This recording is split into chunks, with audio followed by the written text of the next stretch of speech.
Good evening, folks, and welcome to Here's the Deal with Luke and Shiloh. I'm Shiloh, and I got my favorite co-host here, everybody's favorite barber rancher guy, Mr. Luke Simons. How are you? I'm doing good. These things are awesome. What are they? Do you like ginger? Yeah. These are ginger. They're chewy. Yeah. They're kind of a Mexican deal. Yeah. They're no joke, man. They're the cat's. There's the cat's bomb. Well, hey. I don't have any ginger. I just have chapstick with beef. Oh yeah, look at you. It's what's for dinner. It's what's for dinner. So, man, do we have a jam-packed show tonight, Luke? I'm very excited about it. We really do. I am excited too. The fellow that we have on here is somebody I highly respect, extremely highly respect. His name is Justin LaBar. I've known Justin since 2017-ish, and we became fast friends. He's a dear friend. He's a family man. He's a good man. Mm-hmm. The man just has zero backup in him, and probably one of the kindest men ever that I've met. And recently, he's the man of the hour. He's on the news everywhere because this soft-spoken gentleman, Christian man, spoke out. And when he did, he was extremely clear and to the point and to the jugular of the problem. And tonight, he's going to grace us with his presence. And I couldn't be more excited to have Justin LaBar on. There he is. Hey, Justin. Good to be with you. Luke, you're too kind. The pleasure is all ours. I meant every word, Justin. I meant every word of that. I would. You are right on the 17. It's amazing how fast 6 years can fly. It really is, isn't it? It really is. So you have been on the news everywhere these days. I was floored. I was completely floored when Justin LaBar flipped his lid. I mean, in a nice way, you flipped your lid. I mean, you just told us what happened. Tell us a little bit about yourself, Justin. Where are you from? Your family? Well, I reside in District 2, a little town called White Earth. About 75 people if you count the dogs and cats, I'm sure. And I'm a native to this area. I was born in Stanley, grew up here in White Earth. We did have a little 4.5-year sabbatical to the mountains of Montana, out in the Kalispell area. When I was a boy, my dad had dreams of living in the mountains over there, and so we went out to live his dream. And 4.5 years later, came back, and it was more of a nightmare than a dream. And came back to North Dakota. We're grateful to be back here, and have been here ever since. Montana, even though I was real young, we were there from about the time I was 8 years old to 12, is where I got my taste in politics. My dad got involved out there with, some of the best people you could ever imagine, true patriots who love their country. Was involved in an effort out there to abolish property taxes. They came very close to doing that. They did end up on the losing side, but they made a good run at it. And so as I got older, that kind of percolated with me, and really enjoyed the political scene. Even when I was in high school, I went to Boys State twice. I think my friend Matt and I were the only ones probably in the history of Boys State ever to go twice. We went our junior year, and then our senior year, they couldn't get any juniors to go, so they asked us to go again, so we went again. And again, that kind of fanned the flames a little bit. And, voted for Bob Dole in my first presidential election. And then later on, George W. Bush. And then, not going to lie, got a little bit disappointed with that situation. And it soured me a bit on politics for a while. And then I was told about a man named Ron Paul. My dad said there was one man who had principles out of 435 in Washington. his name was Ron Paul. And so I started looking into Ron Paul, and man, that was like water to somebody in a desert. And so I started reading everything that he had. At that time, he put out a Texas Straight Talk column every week. And then I kind of went through this process where I got a little soured again, and then 2016 rolled along, and this guy named Rick Becker decided to run for governor. And I didn't know Rick from a hole in the ground. And I was called and asked if I could get together a group of people who would be willing to meet in Tioga, kind of short notice thing, and listen to what he had to say. And so I listened to Rick, and boy, I got real excited. I really, really did. Rick gave me hope for the party and hope for the state. And so I went to my first Republican convention in 2016. And that's kind of where it just snowballed. 2017 rolled around, and I was up at the Capitol when I met you, Luke. Was on the House floor, and one of my representatives, who was also our district chair at the time, Bert Anderson, I was visiting with him. Bert's a really good man. We might have some disagreements on policy issues at times, but Bert is a good man. And he told me he wanted to step aside from being chair, and he recommended that I step up and run and take his place. And I was really taken back by it. I said I'd take some time to think about it and discuss it with my wife, which I did, and went home and talked it over with her. And she said, yeah, let's do it.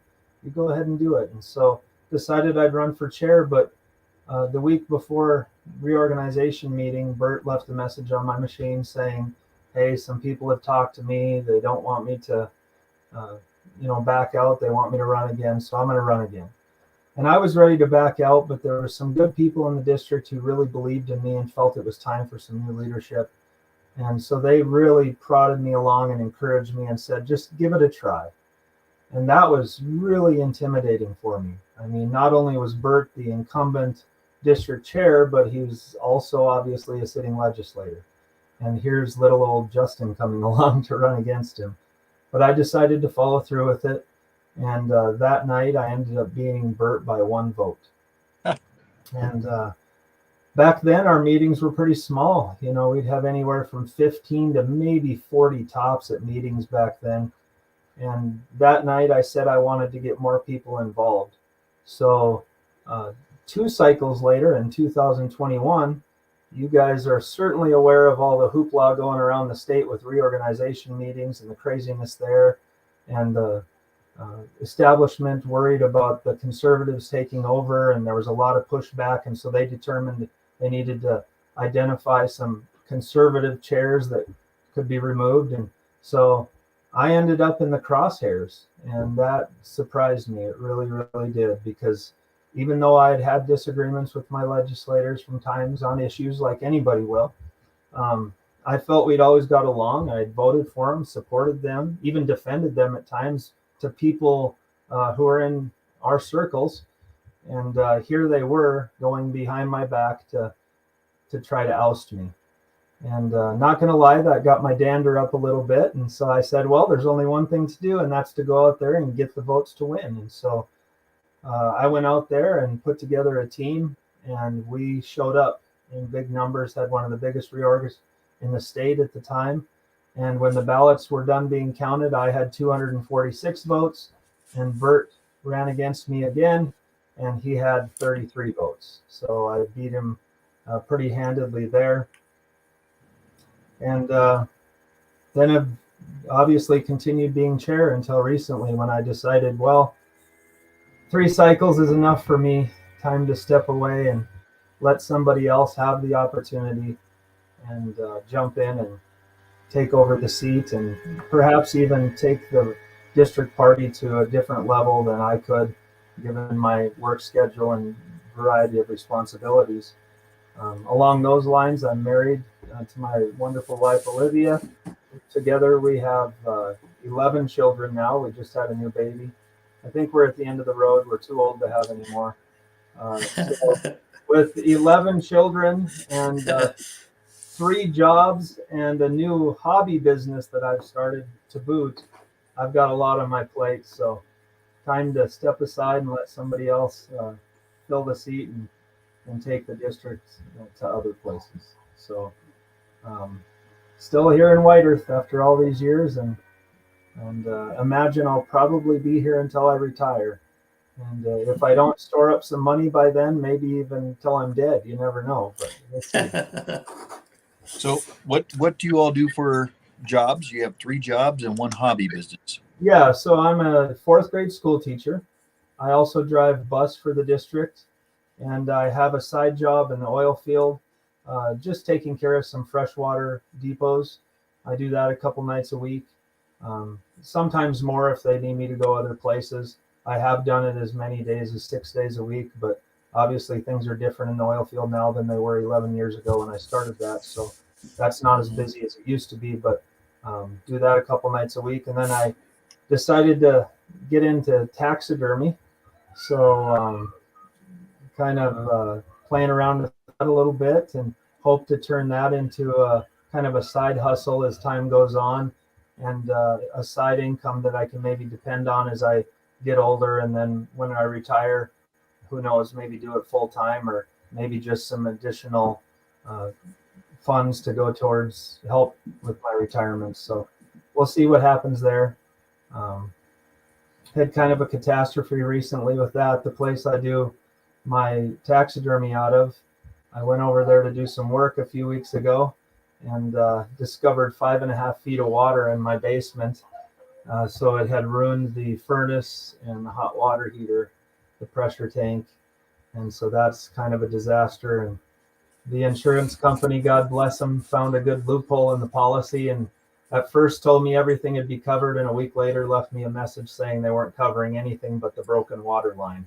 So right now I'm at a standstill with taxidermy until we get that all resolved and taken care of. And of course, the worst thing with that was that happened right around reorg time. So that, boy, that messed things up for me and put me in a real crunch. But so much for retirement. Right? Yeah, no kidding. No kidding.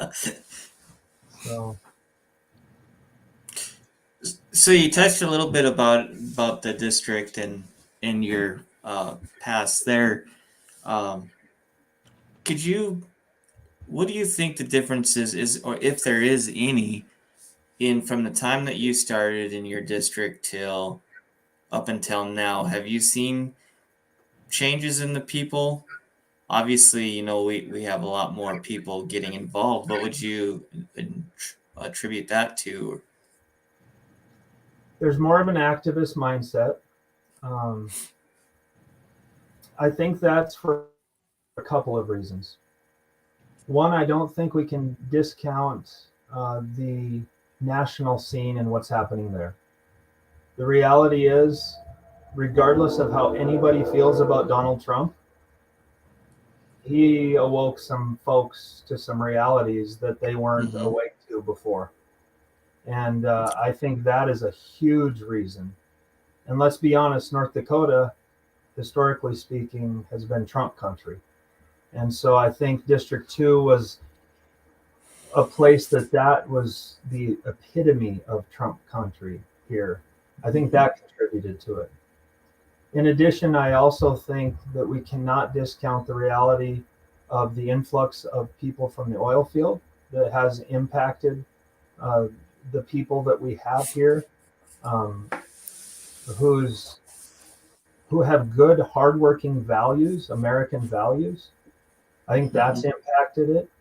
And then thirdly, at least, you have what's going on at the state level that some people are waking up to as well. And you do, whether the establishment likes it or not, have people like Rick Becker and Luke Simons, and when he was there, the Dan Johnstons of the world, who really kind of fanned some flames and brought some light to issues that people were not bringing light to before. The reality is, in our district, and I don't mean this in a demeaning way, there was a time in this district where we just sent representation to Bismarck, and nobody really paid attention to what's going on in Bismarck. I mean, They could go down there and do what they wanted. And, you'd go to meetings when they'd report, or district meetings, and you'd have 5, 10, 15 people. On a really good day, you might have up to 40. That seems to have changed a little bit. My fear, having said that, is that the pushback from the establishment to just crush our movement is well funded. It's a well-oiled machine, and what they're doing is intentional because they recognize what this represents going forward if they don't stomp it out right now. And I didn't even plan on talking about this, but I'm telling you that one of the elements of this that you really can keep an eye on, and you see it in the media, and we'll talk more about specific media later on, but look at how the young Republicans are being treated.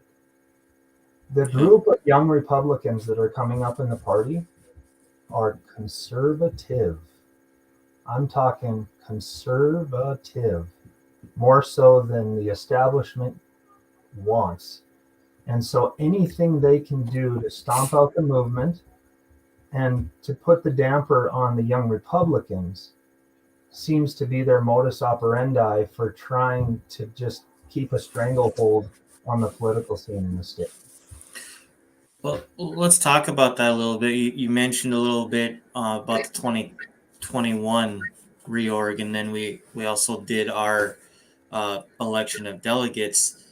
And it was amazing to me because this was, I think at that time, was the second reorg that we had since I've lived up here. I've lived up here 5 years. And, we went through the redistricting and all that. So we had that reorg, and then we also did the election of delegates. And I'd like you to comment a little bit about what happened when we elected our delegates and how our legislators basically acted entitled. If we could, that's probably the best way to explain that. Well, state party do a number of things. A couple of those are that it allows the district chairs to appoint nominating committees. The district chair can appoint a nominating committee to come up with a slate of delegates that you can recommend at the district convention. And then the body, of course, has final say in that. That's one element of it. So as district chair, I assembled a nominating committee because we knew that with the level of involvement that we were going to have in our district, that and I'm talking, of course, the state convention, last year. Right. I knew with that level of involvement, with our 94 delegate slots, we were going to fill them all and then some. And I didn't want to sit there all night long nominating 94 different people individually and doing it that way. I thought, let's do a nominating committee. Let's present it to the body. They can reject anybody that they want to. They can nominate anyone else that they want to. And let's get this business done in the best way that we can. And side note all that, even though we did it that way to save time, it was still a long meeting. And I still have people who talk about how long that was. Yeah, but anyway, I watched that whole meeting, Justin. It was quite a meeting. Just for the people maybe that aren't real involved, or maybe just getting involved now, could you tell us what a delegate is? Could you explain what a delegate is? Absolutely. So within the party, we have a convention in which we go wherever the convention's being held. Let's say Bismarck, for example. And we are going to conduct business as a party. And part of that business is to endorse candidates for offices. Obviously, as a private organization, we're not going to have the entirety of the membership of the North Dakota Republican Party show up in Bismarck. So they can show up in their own districts, and elect delegates to represent them at the state convention. And then those delegates can conduct business on behalf of the district at the state convention. Chief among those things, of course, is endorsing candidates. And so last year with Rick Becker challenging John Hoeven, that was the big deal at the convention. To be quite frank with you, there wasn't much else there to be excited about. I'm not trying to be rude. There just wasn't. There wasn't any real challenges anywhere else. So do you think that was by design?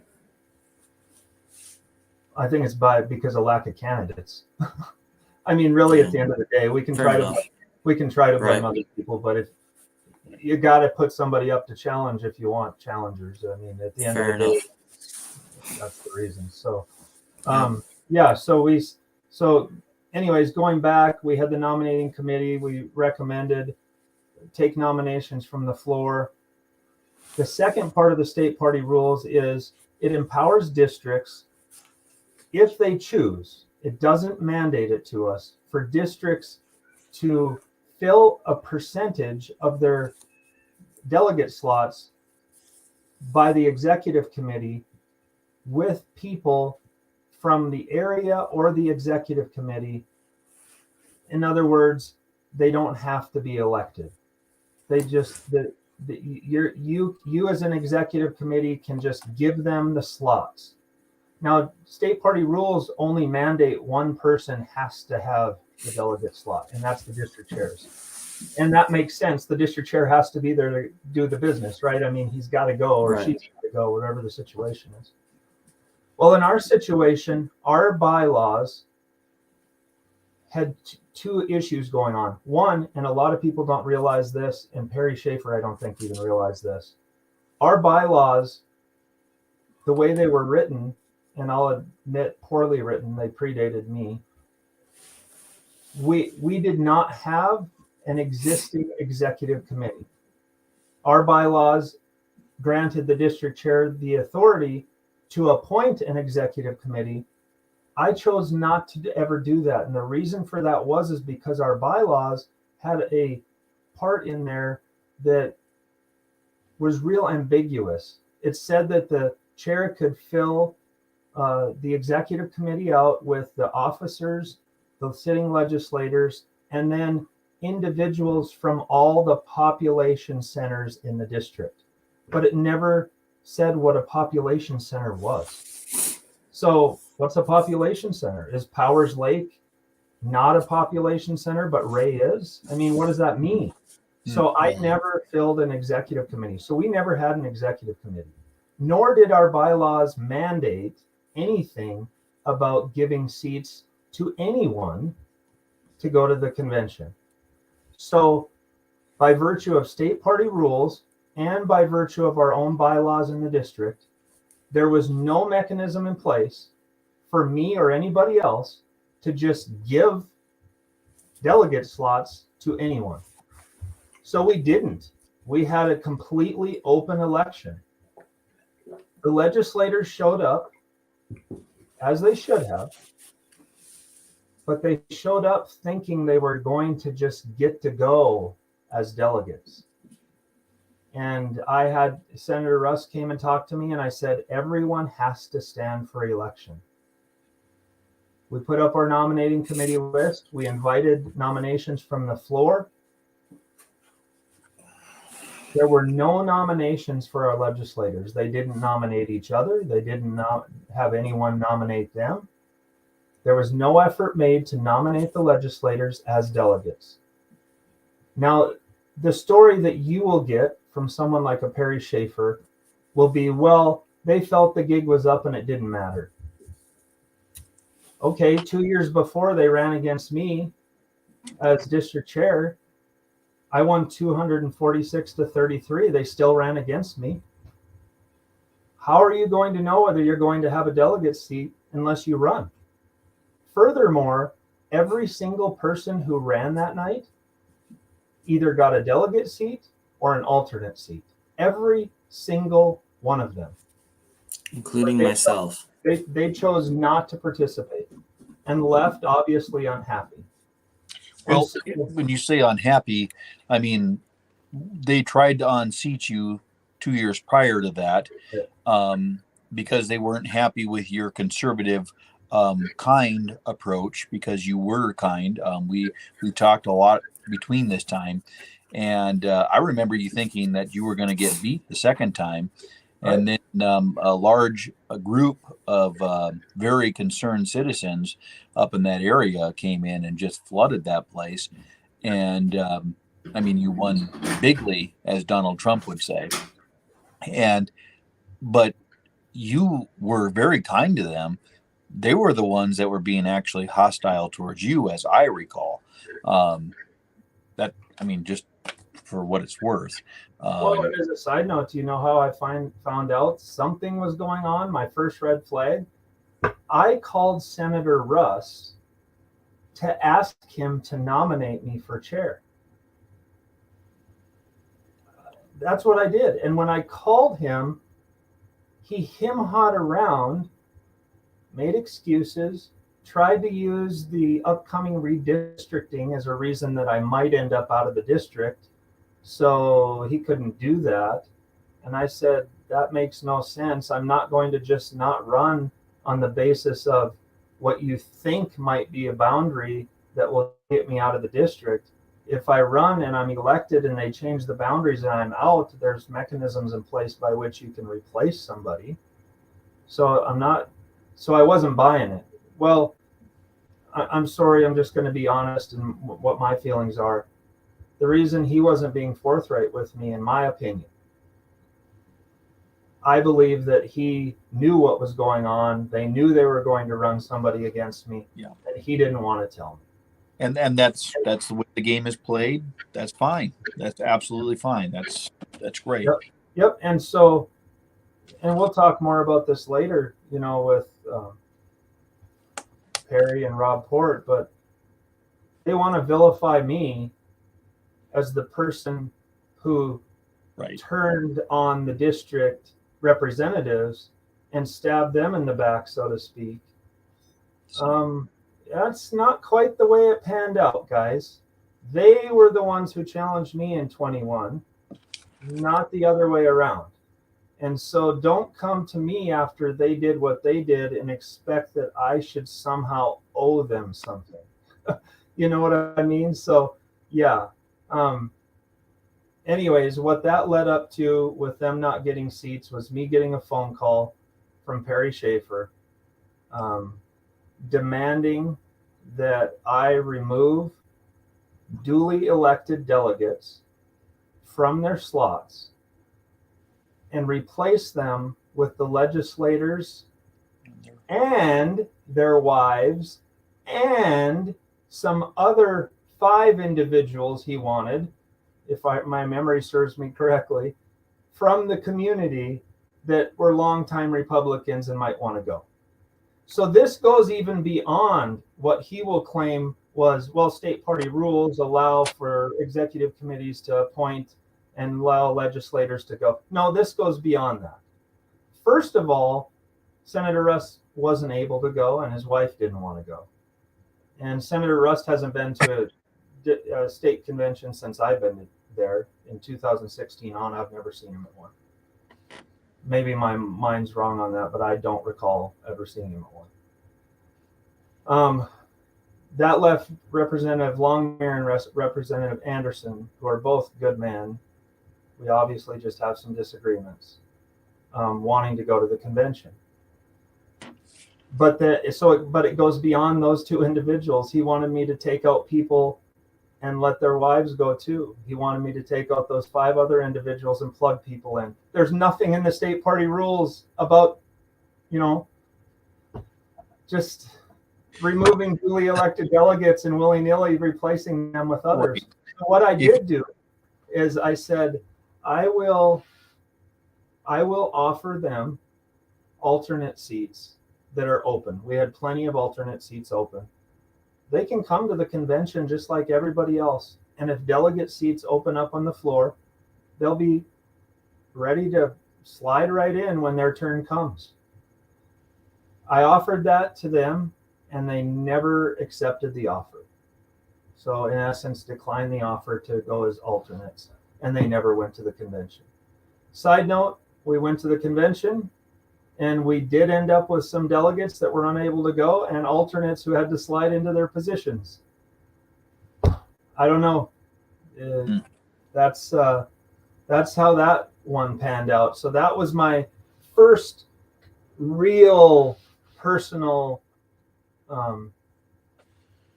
schism, shall we say, with the state party chair, where we had an obvious disagreement, and right, I wasn't going to let him bully me into doing what he wanted. He acknowledged that I'd followed the rules. He acknowledged that I'd followed state law. He just didn't like it. Well, Justin, if we recall and jog people's memory at that time, during that era, a lot of legislators were getting censored heavily. And when I say censored, what happened is people were starting to realize that their legislators weren't voting conservatively. And because of that, they came home to their district meetings and, hey, there was an angry crowd, pitchforks and fire, torches, and they got censored. I watched it happen in District 39. I watched it happen in a couple different districts. And that's essentially how I looked at what that crowd did that night. They didn't use the word censor, but they let them know where they were at. I mean, that's what really happened. And I'm glad you bring that up, Luke, because we have the 2021 situation where the censures were taking place around that reorg time. And then you had the 2022 situation with the delegates that I just explained. What a lot of people don't know, there's only a handful of them, I think Shiloh's one of them, is that behind the scenes, we had some angry Republicans in District 2. You did. With a couple of our legislators, at least a couple.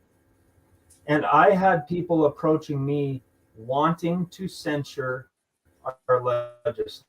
And as a district chair, I can't stop that from happening at a meeting if they want to do it. I mean, I literally can't. But what Perrie Schaefer doesn't know, listeners don't know, only a small group of people do, and this might actually upset some people who agree with me on everything else. I remember told those individuals. I told those individuals that I would advise against it. Don't do it. And I'm not going to get into all the reasons for time's sake tonight of why I said that. But how did it play out in 2021? 246 votes to 33. I'm sorry, that was better than any censure across the state of North Dakota. They got censored. That sent a message. I mean, that should be, in my estimation, enough. It wasn't enough for some people. I had a couple of individuals from a different district, oddly enough, approach me afterwards and really tear into me because we didn't censure the legislators. But there I was defending against them being censured, the very people who had gone behind my back and were trying to take me out. But I still am the bad guy somehow. Justin, just as a complete verification of this, you and I had this conversation because I had my reasons why I thought some people should be censored in your district. And I won't get into that tonight. And you and I had this discussion, and you were adamant that you didn't want to do it because you're a gentleman. I mean, everything I said about you is just the facts. And so you were defending these legislators. And I'm like, hey, listen, if the cow doesn't have a calf, sell the cow, like get rid of it. And Justin's like, oh, they're nice people. We're just gonna literally, you kind of are the Big Tent kind of guy. I mean, like, hey, you know what? These are good people, and this is who voted. You were just being a good chairman, is what you were doing. You were trying to keep everything together, and we didn't even agree on that, Justin. Like, but I mean, that was your opinion. So I mean, you're the chair. I told you what I thought, and you thought this wild man, whatever. Anyways, please continue. And if I may, Justin, before you do, you are correct. I was at the table when we had this conversation because I was one of them who thought as well as they should be censored. And when you discussed your opinion on it like you usually do, and I sat back and thought about it, and I'm like, he's got a point. And I feel that in the end it was the correct decision. One thing that I will comment on is in 21 when Senator Russ got up there and was starting to basically explain why he voted the way he did, especially when it came to Luke's situation that had just happened, and so people were upset about that. And then there was other issues in our district that people were upset about. But the one thing that I remember is when Senator Russ got up and people were already starting to walk out because they just weren't having what he was saying. When he got up and he said that the reason why he voted for Planned Parenthood to get their money was because the colleges wouldn't have gotten their money as well. That's why he voted for it. And I'll never forget how many people stood up right at that point and got up and just was like, we're done with this guy, and left the building. And so I do believe that night, in a roundabout way, that we did more than just censor him. So yeah, and my memory's horrible, so I don't even remember all Senator Russ comments or votes or justification for those things. But there was definitely people that were dissatisfied and made that very, very clear. Look, this has not been easy for these guys, and I mean it when I say that on a personal level, they are gentlemen. They are good men, good family men. And, some of them have better voting records than the others too, but they're good men. And this has been difficult to be in a district where for years the legislators have had control and have had small meetings and have been able to go to Bismarck and do what they do without much fanfare, to now be in a situation where more people are paying attention, more people are voicing their concerns, and in some cases, more people are voting their displeasure and voicing their displeasure. So how that pans out in the long run, I don't know. What I do know is that, we've got a future here ahead of us in District 2, and we've got people that are trying to mischaracterize us, mischaracterize me, character assassinate. And none of this is going to be a surprise to either of you, of course. It won't be a surprise to most of the people who are probably listening. If you excuse me, I'll still be on. I just have to black out for a moment here. Well, thanks, Luke. But I mean, Luke especially, he got the brunt of it. He knows what it's like to be under these kinds of conditions, circumstances to the hilt, more than anything that I've experienced thus far. But we've got a problem in the party. And in District 2, at the reorganization meeting, I felt it was an obligation last week to let the people of District 2 know exactly some of the problems that we are facing and some of the things that I have seen in the last 6 years. One of those problems, obviously, that is getting some traction out there and has now made me the target of certain folks in the political establishment, was the fact that in my farewell speech, I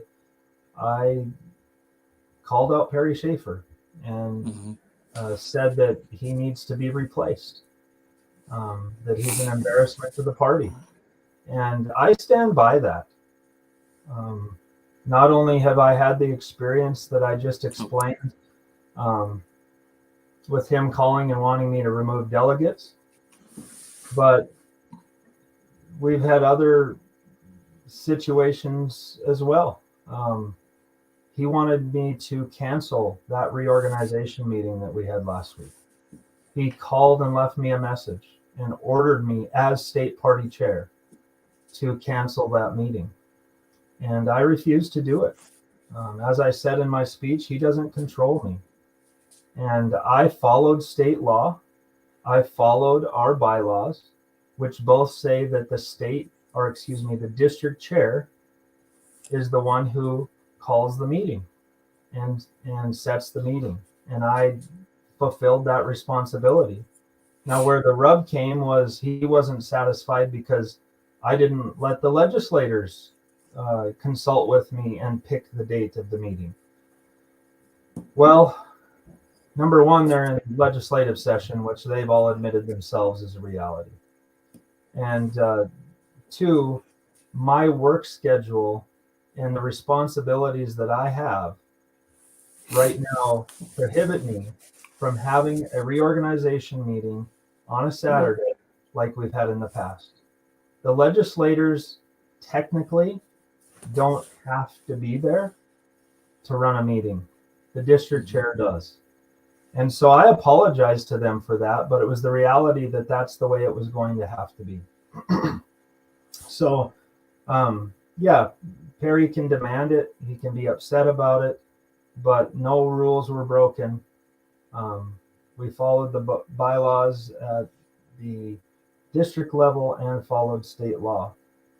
But if you start thinking about the things that I've experienced in District 2, these are just two examples. A couple of years ago, during that reorganization process, if I recall correctly, and I've still got the emails, I wanted to, it was either 2 years ago or last year. Don't quote me on it. I've got the email still. But we in the past, under Chairman Rick Berg, had a living document in which all the district chairs could go on this document and you could plug in when you were having your meetings, and we could plan accordingly so that when candidates came around, they could look at our dates and plan accordingly for themselves and limit the duplicates that we would have for meetings. And it was an awesome way to plan. Well, under Perrie Schaefer, I email and ask for a list of when everybody else's meetings are scheduled. And the response to me is, you just tell us when you want to have it, and I'll tell you whether there's a meeting that night. What the heck is that all about? So anyways, long story short, through the process, discover, and I have the emails to prove it, them admitting that they knew dates of other reorganization meetings, but they weren't sharing them with other districts. Now, the justification that they'll give you for that is that those districts didn't want them shared. Now, Shiloh and Luke, that is so irrational. Why?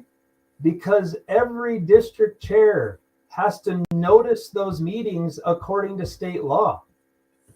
Public notification in newspapers.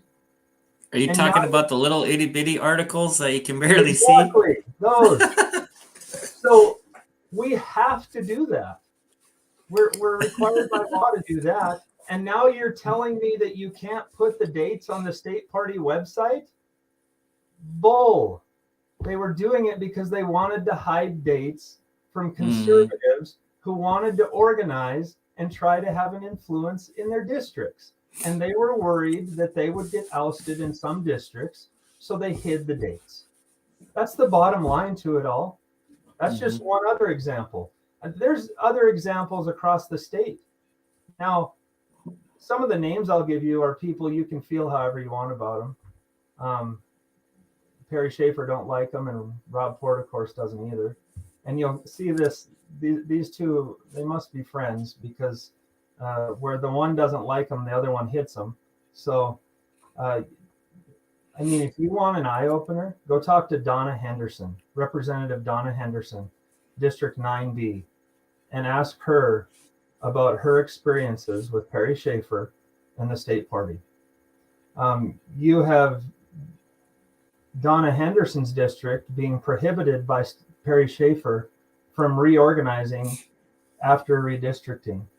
Why? Because apparently the law said you had to meet a 25% threshold. the people who had 25% change in population would have to reorganize after redistricting. Donna's district had 24.5% change. And so Perrie allegedly used it as a reason for them not to be able to reorganize themselves, and instead could appoint his own person to be district chair. Now, the kicker to that is, according to Representative Henderson, if you go back and look at the debate over the bill that the legislature passed, granting Perrie that authority to appoint those chairs, apparently one of the legislators said in the debate that it wouldn't prohibit districts who didn't meet the 25% threshold from reorganizing. Well, those of us who know some of the inner workings in the party know why Perrie Schaefer didn't want them reorganizing. Because Donna's husband, Paul, is one of the most vocal people we ever had on the state committee. And redistricting got rid of him as a district chair. And he was the last one they wanted back on the state committee. So talk to Donna Henderson. How about Jason Heitkamp? Now, you can feel however you want to feel about Jason Heitkamp. But Jason Heitkamp ended up being redistricted out. And guess how he loses the endorsement? They brought in proxy votes. People who weren't even there. They brought in a bunch of ballots from them. And I hate to say it, really, in a sense, stuffed the ballot box to make sure he'd lose. That sounds more like Democrats than Republicans, but hey, that's just me. Did they use the machines? Right? Or here's one that's pretty well known. You can talk to him if you want yourself. I don't know how vocal he is about it. He's a good young kid. Our youngest legislator in North Dakota history, if I'm not mistaken. He was endorsed when he was 17 years old because he'd be 18 by the election, if my memory serves me correctly, is Dawson Hawley. He's from Perrie's own district. And Perrie refused to support him as the endorsed candidate. And that's real funny, too, because if you look at the Tioga Tribune article that came out about our reorganization meeting, they quote Perrie Schaefer as saying that he has a duty as state chair to support the endorsed candidates, the incumbent candidates, and our representation in Washington. No, apparently he doesn't, because he didn't support Dawson Hawley. And same situation with Judy Estenson over in District 15. Judy, great gal. Oh my goodness, what a fantastic lady. Perrie refused to support her. And guess what? With both Judy and with Dawson, do you know why he wouldn't support him? Perrie went through, allegedly, the petitions of Rick Becker to run as an independent candidate for Senate against Hoeven in the general election, and picked out their names, saw their names on the petitions, and used it as justification for not supporting them as the endorsed candidates. So you have a state party chair who's perusing petitions to try to pick out Republicans and then pick on them because they signed a petition. And then you also have District 11, was Brad Leeser and Carter Isinger running out there. And that's a tough Democrat district anyways. And the state party and Perrie Schaefer just hung them out to dry. My understanding is didn't do anything for them. This is what we're dealing with in our leadership with Perrie Schaefer. And those are just some of the examples I brainstormed through and could remember today, in addition to what I've had. And I can tell you there's other situations that are out there. Our state party chair, Perrie Schaefer, needs to be replaced. And I'm telling you, and I'll look into the camera and some people won't like this. I don't, at this point, really almost care who replaces him. I really don't. I don't care really too much if it's even a conservative at this point. I mean, if one of the governor's boys wants to come in and run against Perrie Schaefer, if I were still on the state committee, I'd vote for him. Because Perrie Schaefer, has been an embarrassment to this organization. And he wants to accuse me of being dishonest in the way that I conduct business. The way I've conducted business has been a transparent process of following the state rules, state law, and district bylaws. And look at what some of the things that Perrie has done. That's what we're dealing with here. But of course, I'm the bad guy.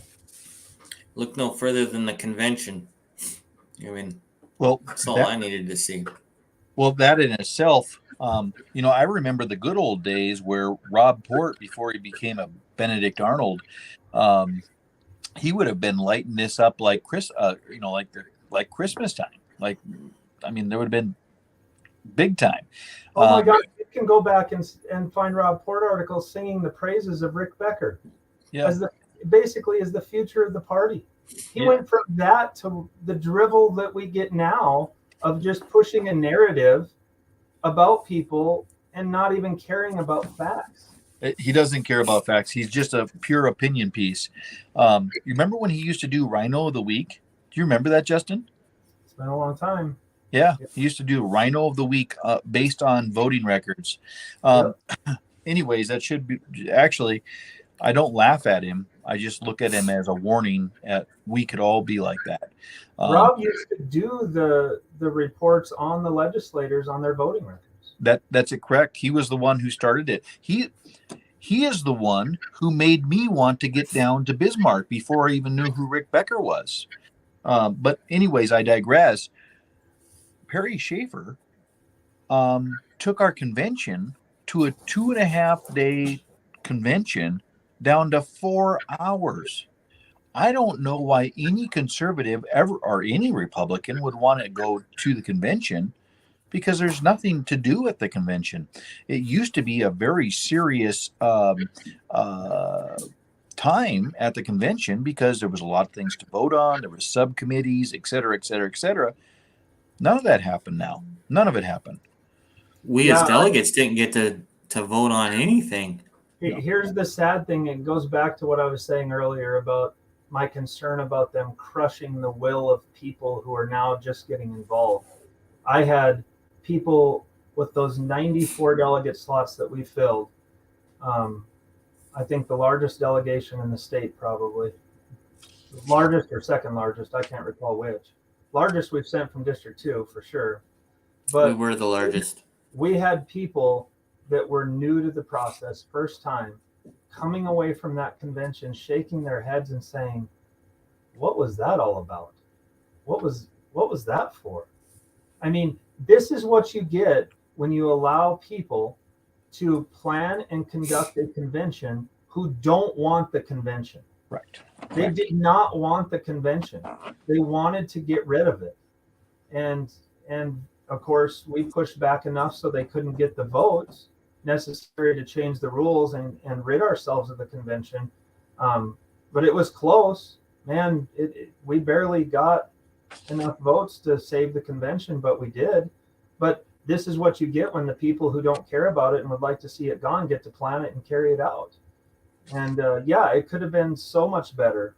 And it's unfortunate. Those conventions historically have been an opportunity for activists to get together, rub shoulders, and do the important business of the party. And what are we left with now?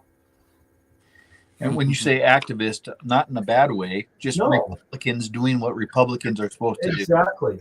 Yeah. Look, I mean, you'll see this debate out there about the purpose of the Republican Party. What's the purpose? Look, guys, we're a private organization. We do have a stated purpose. We do have a platform. And we are supposed to go out there and do things that help to advance the purposes of the party and the platform. And now, unfortunately, we're led by a lot of people who don't believe in that platform and don't believe the party has much purpose. And we're so big tent idea, we've ended up with a party that doesn't mean a whole lot. Yeah. Well, if we could, I think maybe we should comment a little bit. So speaking of Rob Port, he came out with an article about you and the incoming District 2 chair. Which, by the way, I did not read because I do not read anything Rob Port says at all. Right. And I don't usually either. But this I did read just because it was going to be on tonight. So, Justin, I know that you've got some statements that you want to make as far as Rob here, and we'll talk a little bit about your rebuttal here. But if we could, let's just comment on what Rob had to say in his piece here, I guess you could call it. Yeah, so this is the second one that he's written, and it's unfortunate. Like you guys, I don't really read Rob Port stuff anymore. But it was sent to me by someone else because obviously it involves the district and myself. And as typical of Rob these days, he crafts a narrative, doubles down on it, and does everything he can to drive it forward as though it's true.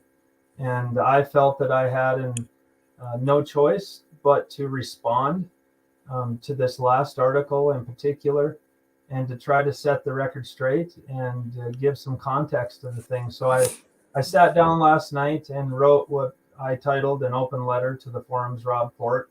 I sent it to Rob last night. As of me getting on for this podcast tonight, he had not responded to me. I did take it upon myself to go ahead and send it out to some other people and send it to other organizations. The Dakotan did end up publishing it in full. I was already told by somebody who used to work for the forum that because of the length of it, there's probably a zero chance that the forum will ever publish it. But I know Rob has the ability to publish it on Say Anything blog. I doubt that he will. So I thought what I'd do is we also posted it on our Facebook page and other social media as well too, on our Here's the Deal page for people to read as well. Awesome. Well, I appreciate you doing that. So I think what I'll do is I'll just take some of the highlights. I really picked out 8 things that he needed to be kind of set straight on, and I'll read through those points, and I won't read the whole letter. We can talk about each one and address them. But the first one is he loves to lump people together. So with me, he continues to frame his articles about me as being someone who is a Donald Trump aligned person. So, and this is amazing to me because it shows how much Rob Port doesn't know me and how little he must have paid attention at the 2016 state convention. Because in 2016, and this might make some of people who like me upset knowing this, I'm not sure. But in 2016, I was not a Donald Trump supporter. In 2016, I went to the state convention. I was actually a Ted Cruz supporter at the convention. In fact, there's a picture of me speaking at the convention, which, by the way, Rob Port was at, with my Ted Cruz sticker on the lapel of my suit coat. But I didn't support him in the primary. When he got the nomination and went to the general election, I'm going to be very honest with you, like I was with Rob, I did not vote for Donald Trump. I didn't vote for Hillary Clinton either, so don't be worried about that. At that time, I was not convinced that Donald Trump was who he was saying that he was. Well, fast forward to the 2020 election, and if you strip away all the other stuff that makes the people with Trump deranged syndrome go crazy and the orange man bad crowd, he had earned enough of my trust on issues that I felt comfortable voting for him, and was pretty adamant, to be honest with you, again on social media, about the importance of voting for Donald Trump over Joe Biden in the 2020 election. So I did cast my ballot and was proud to do so. And if I had to do it again, I'd do it all over again for Donald Trump in the 2020 election. But again, what Rob doesn't know is that going into 2024, and again, this might make some people upset, I'm actually hopeful that we have a real good conservative candidate that will rise to the top and gain the support of the people, who's not Donald Trump. That doesn't mean I don't like Donald Trump. And to be clear, if Donald Trump wins the nomination and goes again to the general election against what the Democrats are going to have to offer, I will vote for him again. And if people haven't learned their lesson in these last couple of years, then they may never learn their lesson. But I'm sharing this with you because it shows how little Rob knows about me personally, but how much he pretends that he knows. And he was so off base characterizing me like he does. The second claim in his article was that we have plans that we announced to, quote, break the district party off from the statewide NDGOP and to campaign against elected Republicans. Now, I don't recall at all, and you can go on the Facebook feed of our convention and or our district reorganization meeting, last week, and listen to the whole thing if you'd like. And I challenge you to find anywhere where I announced that we were breaking off the district party from the statewide party. It's just ridiculous. In fact, if you look at our bylaws that we just passed last week by a unanimous vote, by the way, we have a section in those bylaws that state our purpose. Let me read to you what number 1 is on the purpose in our bylaws: to promote and foster loyalty to the ideals of the North Dakota Republican Party. And then if you go towards the end, in the final article, I think it is, we have a section where we cite the part on what will govern our meetings. And I'm quoting from our rules. Our meetings, quote, shall be governed by the District 2 rules, the North Dakota Republican Party's rules, and Robert's Rules of Order. So like I told Rob Port, that's kind of a funny statement to include in our rules if we were going to break off from the NDGOP. So his claim that we're breaking off from the state party is absolute garbage. And he made a horrible mistake listening to the Tioga Tribune's report of that and taking it at face value. They've misreported things that I've said before and are misreporting that one this time. I at no point said we were breaking off from the state party.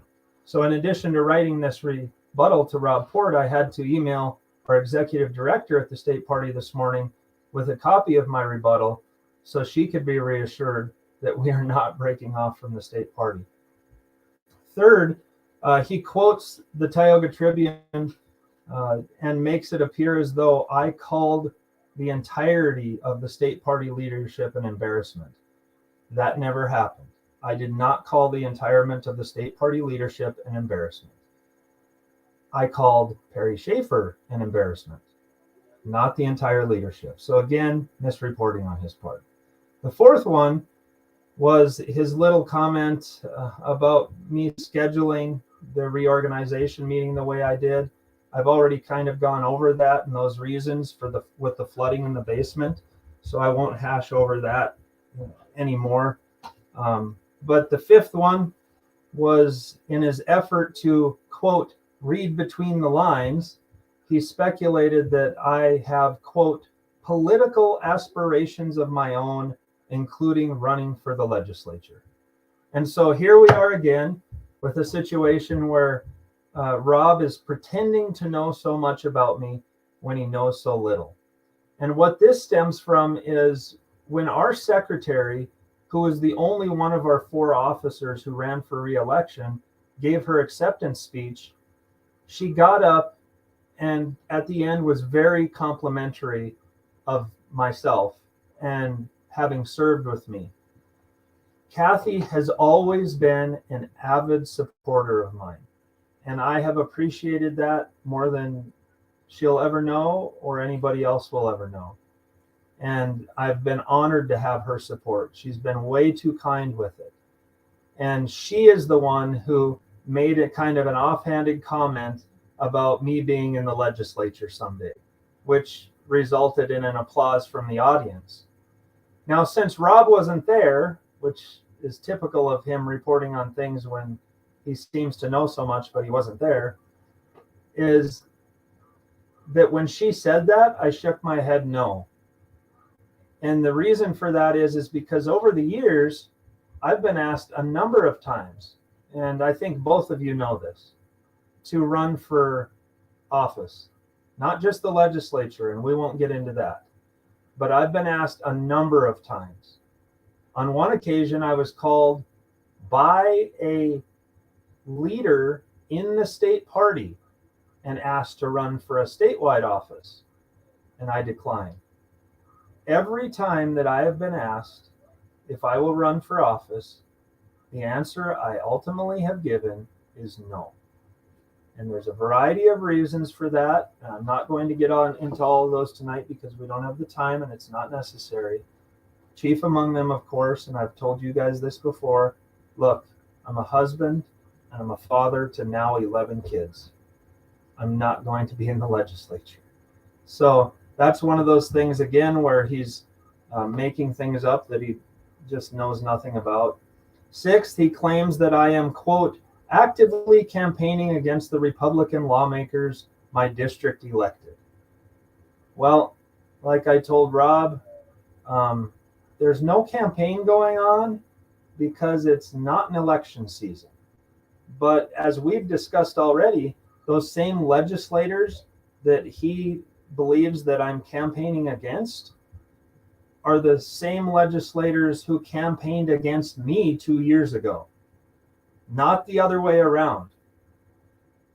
They were the ones who allowed themselves to be drugged into a statewide clown show that was going on with reorgs in 2021. They were the ones who campaigned against me. I had supported them prior to that. I had voted for them. I had defended them, just like we've talked about now, even then against censure. So, as Rob Port says, who's the divider really here? He accuses me of being the divider, but who really is the divider and who stabbed who in the back? Okay, so that's the one important point I want to make. And if I can just, I mean, I know this situation so personally that, Justin, I know of several times people have asked you for high positions. I don't want to get into it because, I mean, it's just funny that you'd be saying any of this. It's actually hilarious. It's ridiculous. Yeah, it's ridiculous. We've tried to get you to run in your own county or in your own district several times. I've called you, and nope. Please continue. It's almost hilarious to me. I know. If it wasn't character assassination, I'd probably be rolling on the floor. But so he tries to portray it that it was all about me. That's why I was doing that meeting, all about me. 7, he accuses me of not really being a Republican. Oh my goodness. Talk about laughing. Oh my gosh. And as I told him, not only am I a Republican, but I am very, very comfortable putting my Republicanism up against the voting records of any of our lawmakers. Any day, you name them, I'll put my stance and Republicanism up against their voting records anytime. Go ahead and let's do that. Right.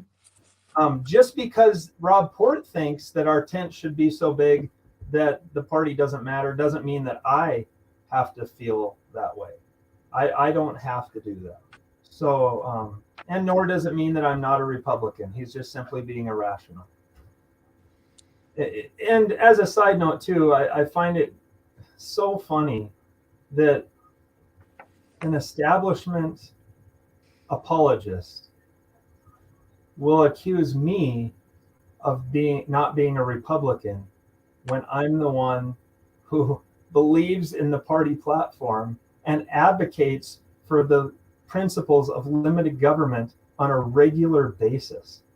Meanwhile, the people he's supporting and running cover for, some of those individuals do the exact opposite, and worse yet, even vote the exact opposite.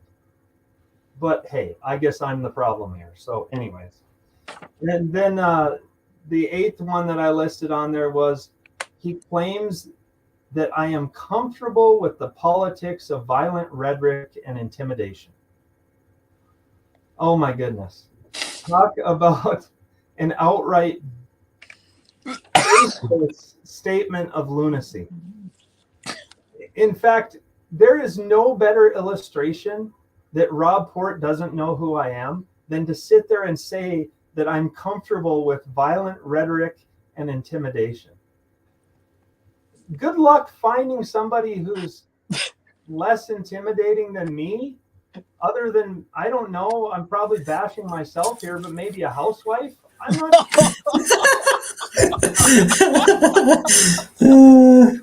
Oh, man. Ask my fourth graders, they'll tell you. Yeah, so I challenged him to find me an example where I support the politics of violent rhetoric and intimidation. Unbelievable. Anyway, side note to that, what's related to that is he, in a previous article, loves to lump in with the whole January 6th thing too, along with the Donald Trump thing. Okay, again, an example that he doesn't know me very well, because I think people who vandalized and broke into and did those stupid things at the Capitol on January 6th, you're stupid and should be held accountable for those things. That's right. I've said that from the beginning. So, anyways, shows how little he knows. But what it really boils down to is, like I said in my letter to him, it seems as just like Perrie Schaefer does, and so many people in the party today, they really think that people like me and people like you should just kneel at the feet of and kiss the rings of our state party chair and our legislators and our representation in DC, simply because they were elected by the people.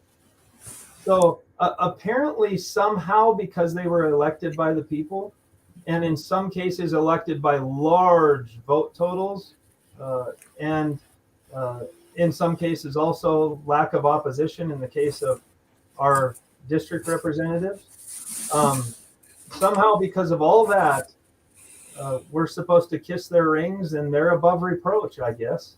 And I don't buy that. I don't kiss the rings of any elected official. And he loves to cite Rick Becker as being our darling. And don't get me wrong, I love Rick. Absolutely one of my favorite political figures.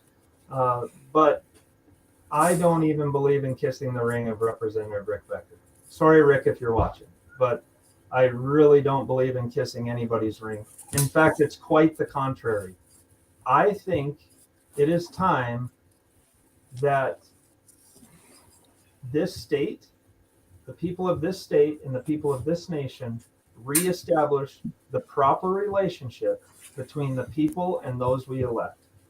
They are the servants, not us. They are the servants. Right. And right now, people like Perrie Schaefer and Rob Port have got it backwards. And maybe they'll deny that they do, but actions speak louder than words.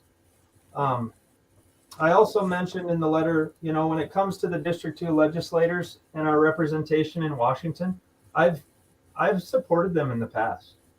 And I will certainly consider supporting them in the future. That's up to them. I love your comment, Donna. You don't even kiss the ring of Senator Jeff Nagrum, your husband. You really, I had to put that up there. he's a dang good man, Donna. But yeah, don't kiss the ring. She's a riot. Oh my goodness. Hold him accountable. Okay.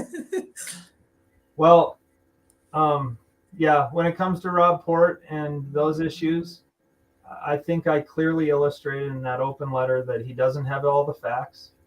He seemingly doesn't care about all the facts. He cares about a narrative more than anything else. And that, like I told him, is really, truly disappointing to me because, you know, I've mentioned to you guys before, I used to be a Rob Port fan. I used to read his articles on a daily basis. To me, he had provided something different that nobody else was providing, and that he cared about facts. And in recent years, I have come to the conclusion, even long before these attacks on me took place, that something changed, that he doesn't seem to care about facts anymore. And I don't know what happened.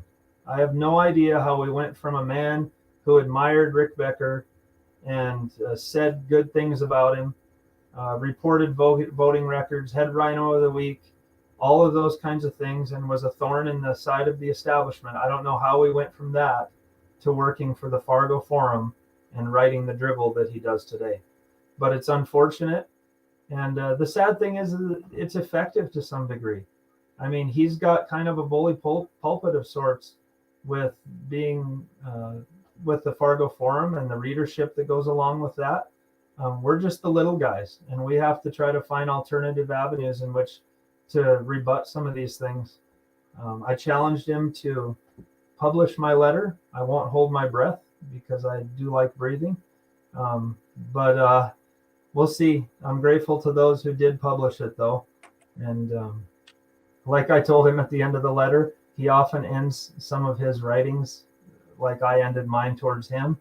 And that was, as you've often told others, Rob, do better. Yeah.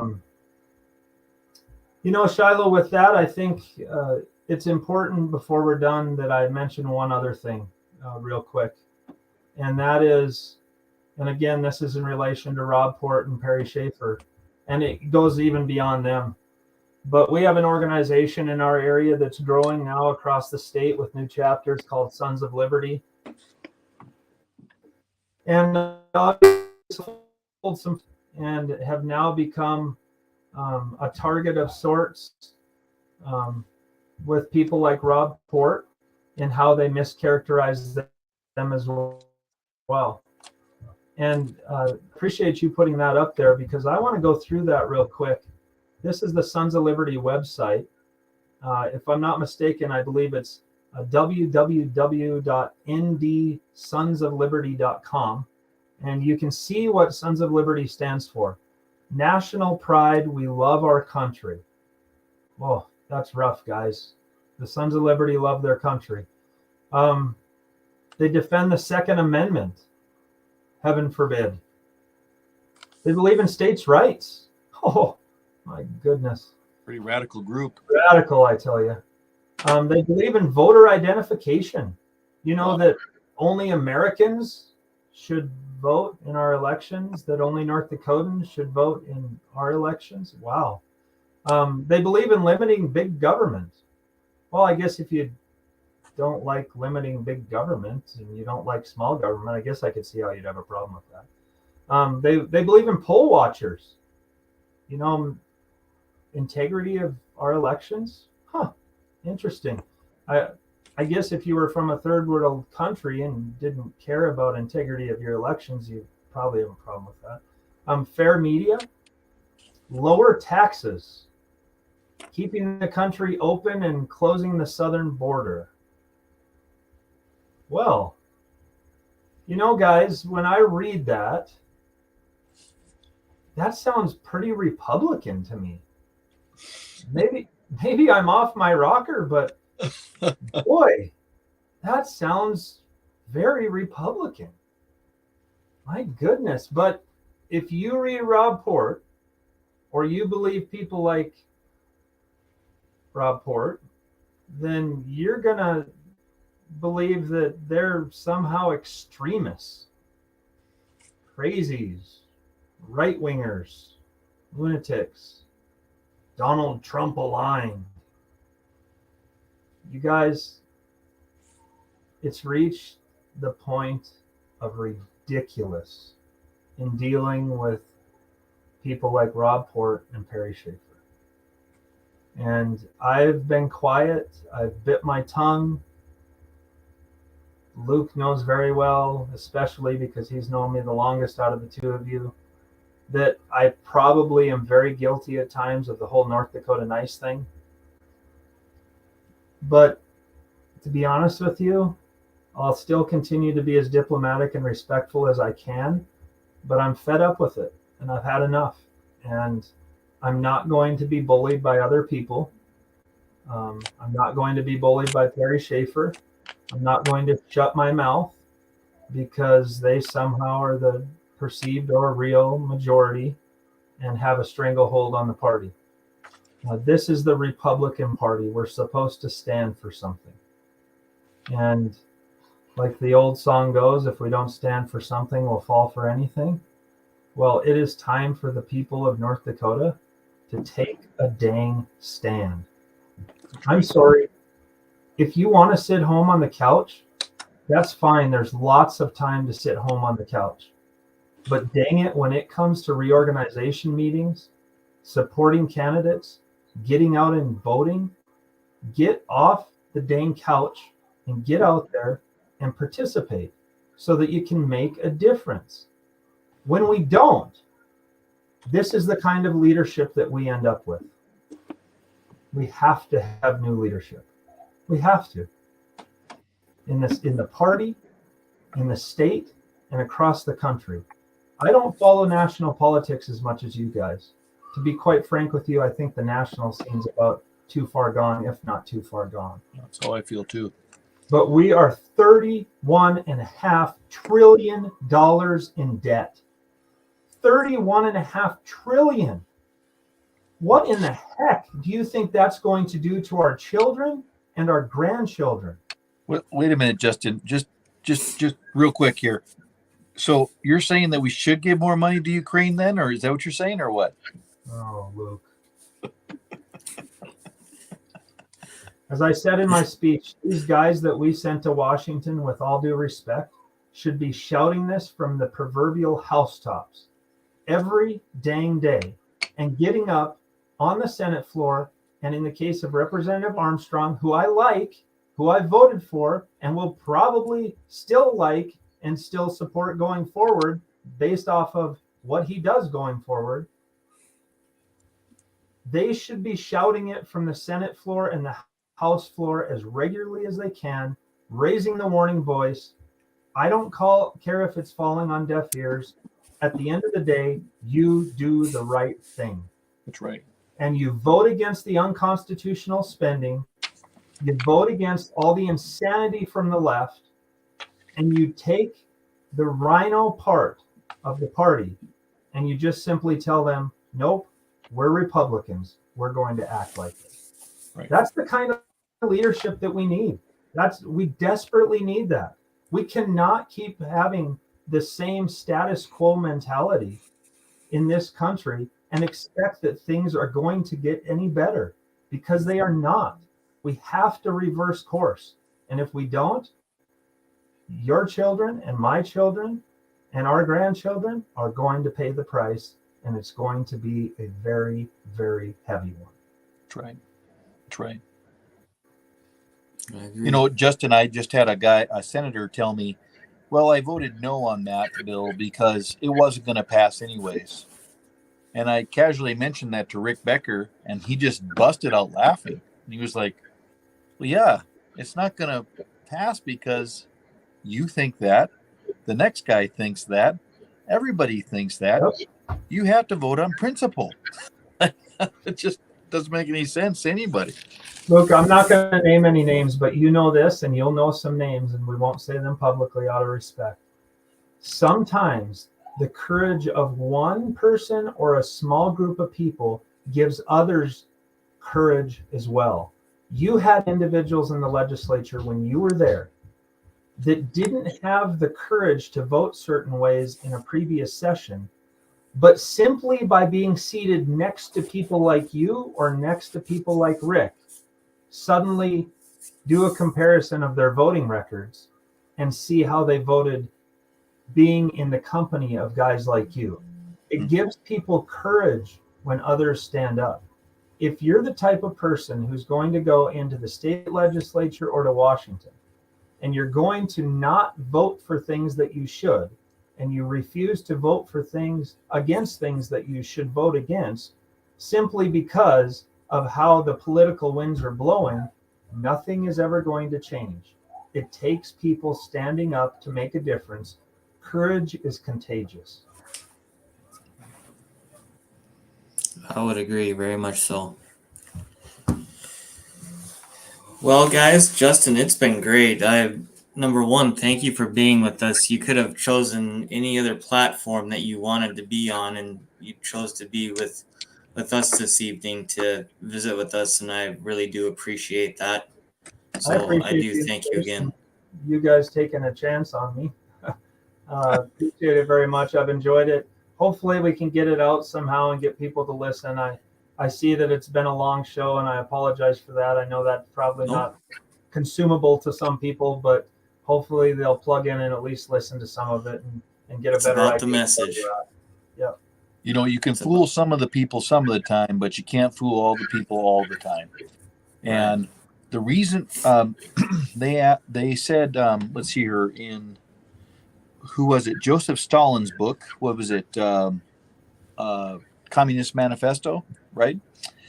He said the biggest threat to communism was outspoken,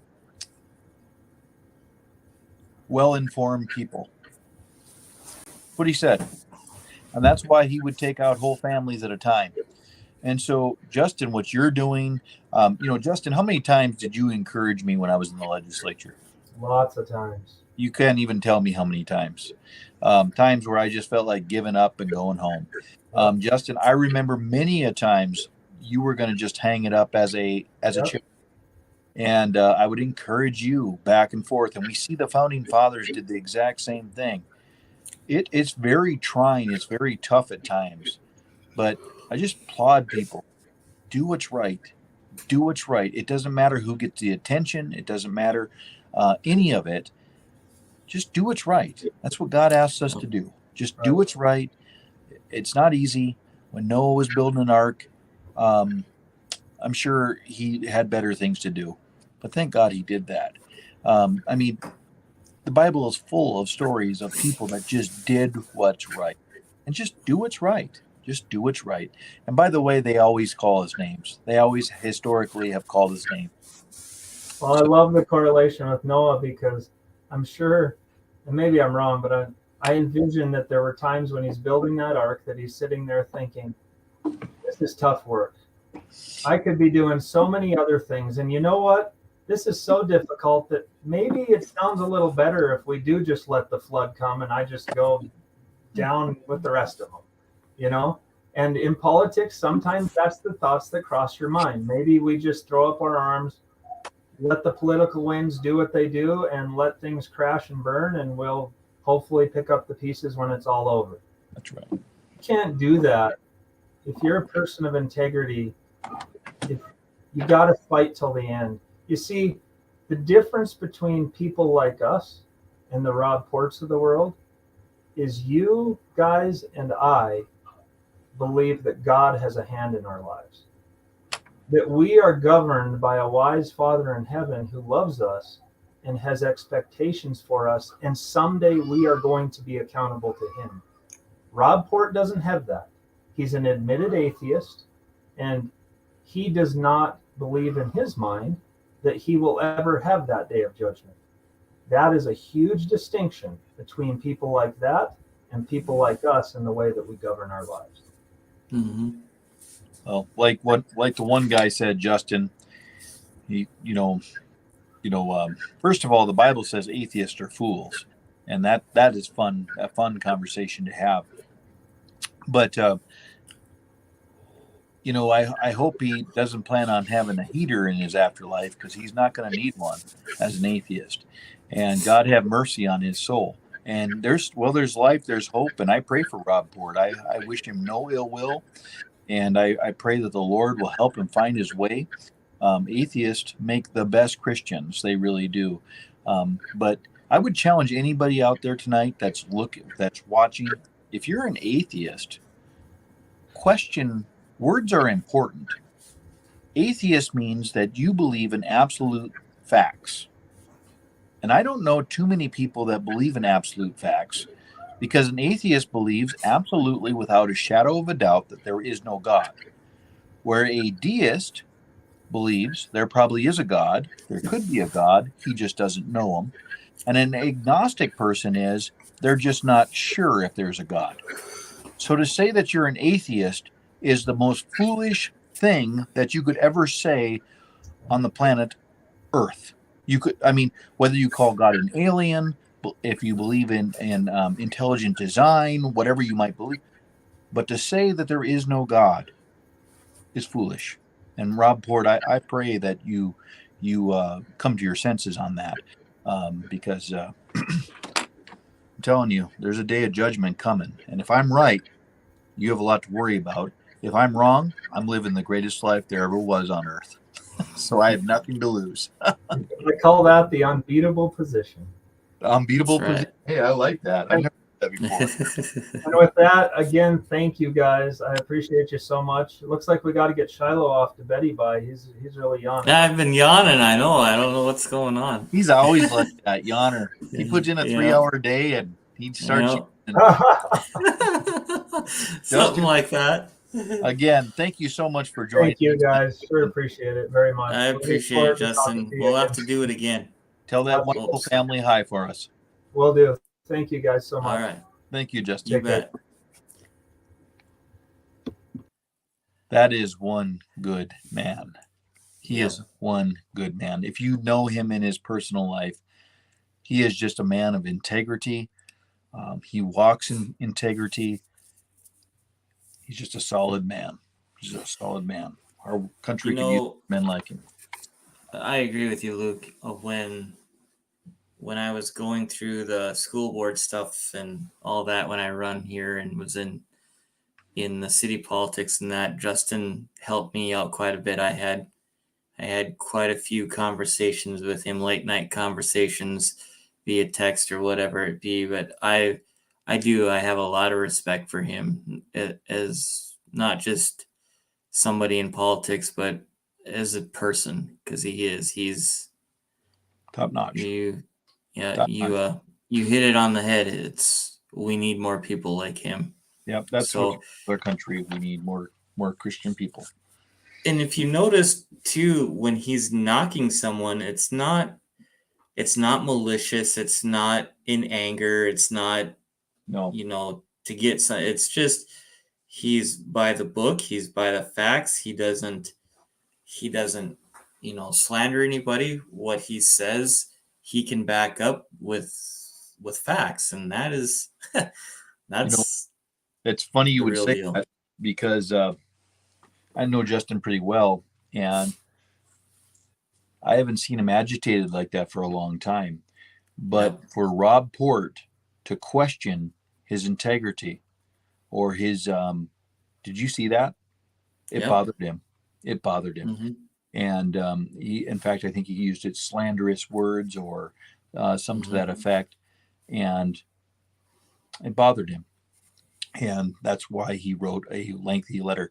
Again, folks, one clickety-click down, you can see that whole letter with Rob Port's. I'd encourage you, if you can, don't give him any views. The guy is a troll. He's really a troll.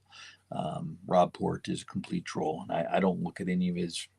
I haven't looked at his stuff for 3 years almost, I think, a little over 3 years. I just won't look at it. I've seen some of the headings usually is enough for me, headlines. Yeah. And then sometimes people will send me snapshots of his junk articles, which are all slanderous towards conservative candidates, legislators, etc. But, well, Shiloh, I'm going to call her a night. That was a long show, and I'm so glad that he went that long. It was great. He wasn't the person that we were expecting to have this week. However, we are going to have Mr. Kubis on. It's just going to be later on in the month when it works out for him. And so last night, on the school board. Yeah, It'll be good. It'll be fun.